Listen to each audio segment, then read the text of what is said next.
আসসালামু আলাইকুম। আমি চাঁদপুর শাহরাস্তি জেলা থেকে এসেছি। আমার নাম মোহাম্মদ শাকওয়াত হোসেন। আমি এখানে এসেছি এসি অ্যান্ড ফ্রিজের কাজ শিখতে।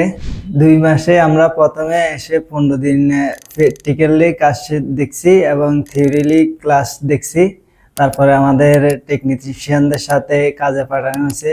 আমরা ক্লাসে কাজ শেখার মাধ্যমে টেকনিশিয়ানদের সাথে যাওয়ার কারণে আমরা খুব সহজে কাজটা বুঝতে পেরেছি, এজন্য আমাদের কোনো সমস্যা হয়নি। আপনারা যদি নতুন কেউ কাজ শিখতে চান তাহলে আপনারা এখানে আসেন, এসে দেখেন।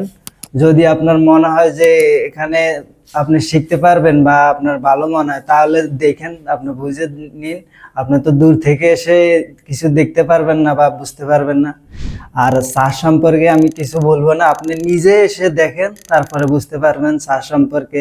আমারও প্রথমে এরকম মনে হয়েছিল দূর থেকে যে স্যার কেমন বা কি বিষয় হয়ে যায়, কি আসলে শিখায় ওইভাবে, এরকম আমারও নিজেরও মনে হয়েছিল।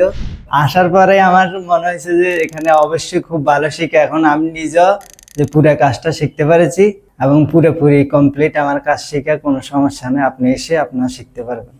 We are from Robust Technical.